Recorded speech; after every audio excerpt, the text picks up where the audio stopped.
So, Mr. Mukhi, as a cyber security expert, what has been the most challenging job for you? I think what's happening between us. You mean this interview? Yes, this interview. Is that sarcasm? I don't know. That's for you to figure out. Let me ask you, since we had a very rather comfortable start.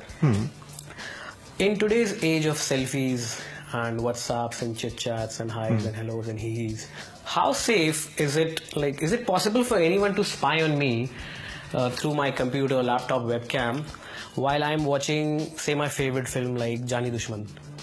Well, if you see, I have two computers that I use. I'm a cyber security expert. Both my computers have not one but multiple viruses. I don't have a single computer in the world that is not virused. Now, if I'm sitting down and doing something on my computer, I'm sure millions of people all over the world, very easy for them to find out what I'm doing. Because every laptop, every computer has a web camera. So all the audio and video which is around me can be recorded for infinity. So you are saying that if I'm doing something private on my laptop, and it's possible for anybody to figure out what I'm doing in No, this age? I wouldn't use the word possible. I'm saying it is happening now. And with the mobile phone, it's even worse because we take our mobile phones to the bathroom, and if there's a virus on the mobile phone, well, people can see me. They won't want to see me having a bath, but obviously they like to see other people having a bath. Shit, that is so scary. It's happening now as we're talking. When you talk about millennials, they are comfortable, a lot more comfortable with sharing their passwords, sharing their Facebook passwords, sharing their email passwords, and a lot of exchange happens. How safe do you think this practice is in today's millennials? Well, you see, the first thing is that before going to password, you'll rarely see a picture of mine online because it will be misused. So for example, you want an Aadhaar card. Just search the net for Vijay Mukhi, take my picture and put it on a PAN card, put an Aadhaar card, and you become me. So this is how identity theft starts. So the first thing I would tell people is not to put pictures online. The second problem is that for young girls especially, who don't want to be stalked, they go for a party, they throw a housewarming party, they put pictures on Facebook. What they forget is that every picture has the latitude and longitude, that is the position of where you were when that picture was taken. That information can be extracted very easily, and this is how young people get stalked. So my advice is, please use Facebook, but think not twice but 10 times before you post something. Unfortunately, if you go to Facebook, people themselves say they're at the airport, they're here, they're there. So very easy to stalk them. I see. Since you claim to be a cybersecurity expert and somehow believe... You're right. The word is claim. Yeah. I think we all claim to be cybersecurity experts, but we also get hacked. So, it's embarrassing for you to keep saying I'm a cybersecurity expert because I've been hacked multiple number of times.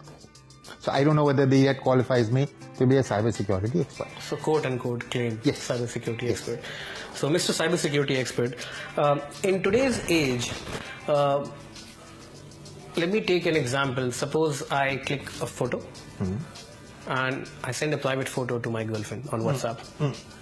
Is it possible for somebody to get that photo, access that photo without our knowledge? Well, look at it this way. When I'm in my office and I send a photo, let's say, to my girlfriend, okay, that's not the right example. My wife may be watching. My wife may be watching. Okay. That's why. It first goes to Hathway, which is my internet service provider. From there, it goes to somewhere else. It goes somewhere else. If I'm working, let's say, for Hindustan Lever, then it goes to the Hindustan Lever servers. So it doesn't reach WhatsApp. It goes through multiple points. So if any of those machines are compromised, then what they can do is they can change the picture. So I don't have a beard, I can suddenly have a beard. I look old, I could be made to look very young. That thought scares me when I talk about private photos. Yes. But that's why you've got to be extra careful. Now, I have some surveys which, as usual, I fail to understand. Okay. But there's a survey by Semantic which said that millennials today are very comfortable in answering random surveys. Some survey pops up like in an hour you can earn 50,000. They install apps which they don't understand completely. They give access to files certain pop-up files which take the permission and they give access to it. So these kind of things are happening a lot. What will be your advice to millennials? Well, I would say let's forget millennials for the moment. Let's take the chairman of one of India's largest companies. He got an email from a very well-known foreign publication saying, "Sir, I interviewed the last time. These are fresh interview questions. Click on this email." That happened to be a virus, and his machine got virused. Oh, can you name that guy? Well, too big to name. And so most cybercrime cases, unfortunately, we have a confidentiality clause. But the point here is that whenever anyone sends you an email and asks you to click on it, then there's a 101% chance, not 100%, but 101% chance that there is a virus and your machine will get virus. So please don't click on any link. And if a bank sends you a link like that, find another bank to deal with. I know of many people who watch porn on their laptops and on their phones as well. Through the same laptop or through the same server, they make payments to their debit cards and credit cards, and they enter the ATM pins and one-time password. What is the probability? And they also download series, like the kind of things we watch these days. We watch a lot of series online, we watch a lot of movies online. So everything is done through one server, through one OS, and through one browser. What is the probability of me getting viewed and reviewed and my information getting out and my private details getting out? I know that 100% is the maximum probability you can ever have, but here I would say 10,000%, because most of the time when you see a pirated movie online, you also get a virus free along with that movie. So for example, if you go to a coffee shop and use their Wi-Fi, I won't advise you to use it, because maybe that coffee shop is okay, but the person who's handling the computers of that coffee shop, that guy may steal your username, password. So if you are in a coffee shop and you're making a banking transaction, very, very bad idea, because the next day you'll realize that there is no money in your bank account at all. So if you want to watch porn, by the way, in India it's legal to watch porn. The police can do nothing about it. Yeah, we're so happy about that. Yeah, but so if you want to watch porn and if you want to do things like click on links and all of that, then have two computers. One you have for watching pirated movie, porn and everything. One you do all your legal stuff on. So essentially what you're saying is that porn is something to be accessed only by the rich who can afford two computers. Yes.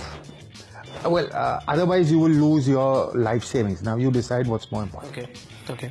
So, is it possible for Google and Facebook today, in today's day and age, to change the fate of elections, to change the fate of what we do? I mean, to change everything basically. Okay, let's not be theoretical. About 1 month ago, I went to a hotel in Mahabaleshwar. I booked my tickets. They sent me a confirmation email.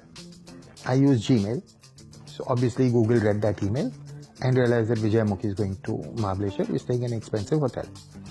Believe me, from then on, all the ads I've seen, whether Facebook or on Google, they've all been to me going to Mahabaleshwar. And if 3 months later I'm going to Thailand for a holiday, I'm sure what? Google will know, so they'll keep sending me stuff about Thailand. So what essentially you're saying is that most of it, does Google know where I am right now? Well, if you've done something foolish, yes.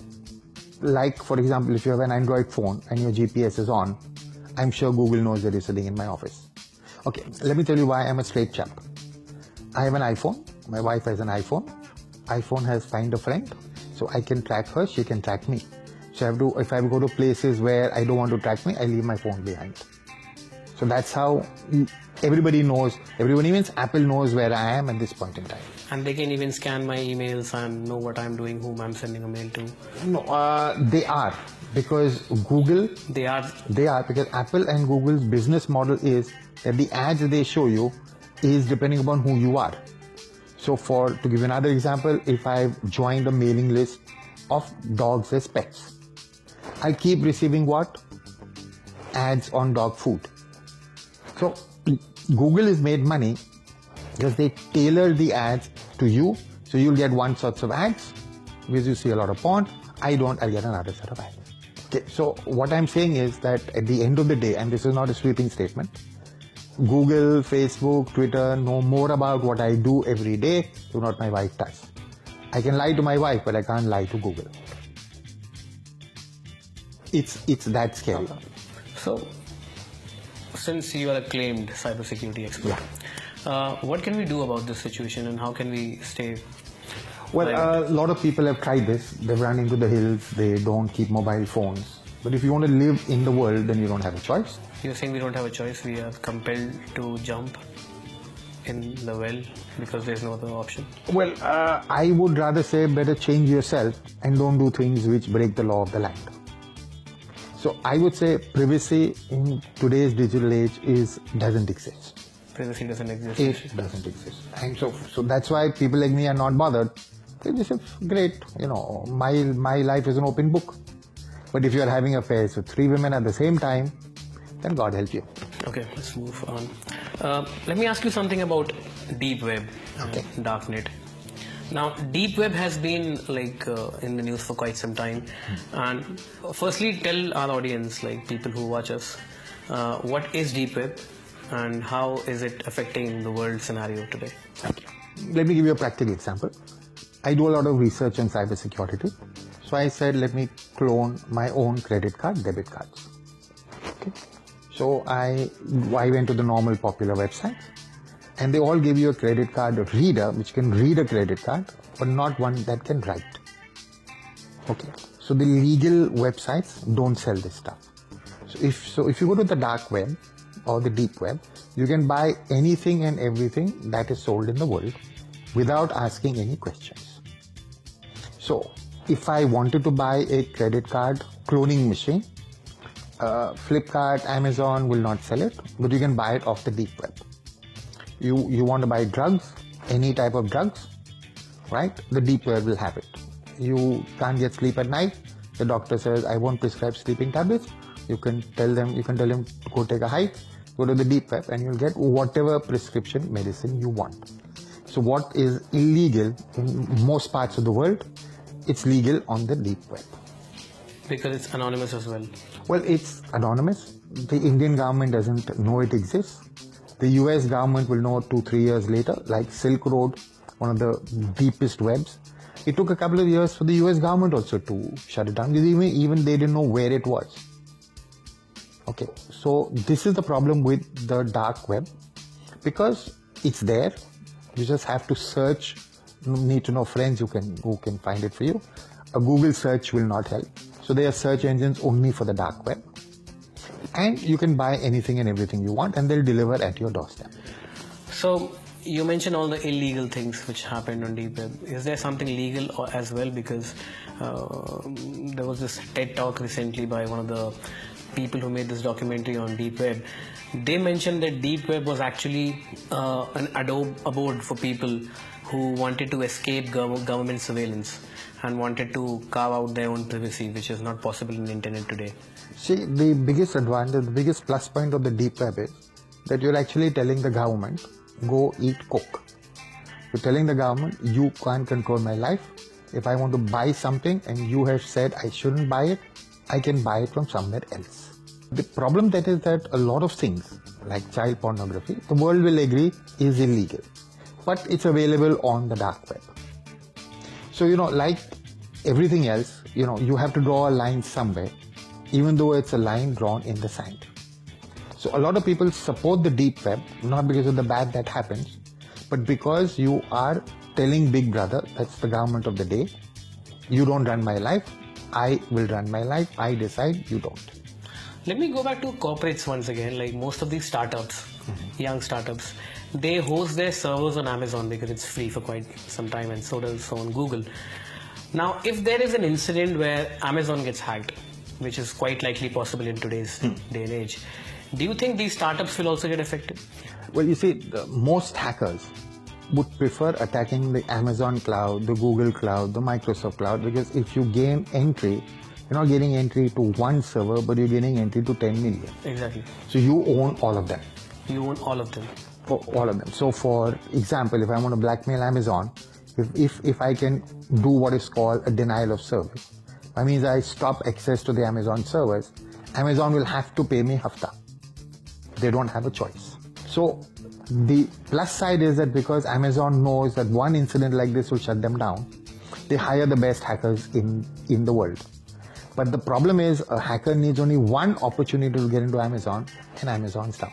So my advice to people is have a backup on somebody else's cloud. See, you can't put your own server because it's expensive. So I'm saying you put your server on Amazon, but have a backup on the Microsoft cloud on the assumption that no hacker will break into both. But the cloud has its advantages, but its biggest disadvantage is that you got the world's worst hackers attacking you.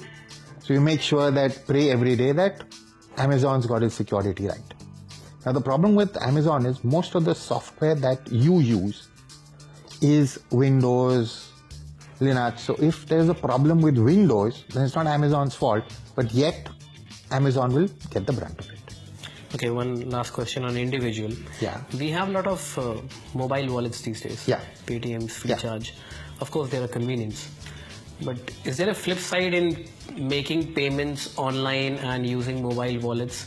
Because as you said, it's not the wallet per se which is wrong or does something wrong, but it's the vulnerability of the devices which are prone to attacks and cyber attacks. So is there any flip side? Okay, one mistake, and I did, this is the mistake, I only do it in my office. I always carry my phone with me. Just now it's in the other room. Why? Because I went to Uber. Uber allowed me to create a Paytm account.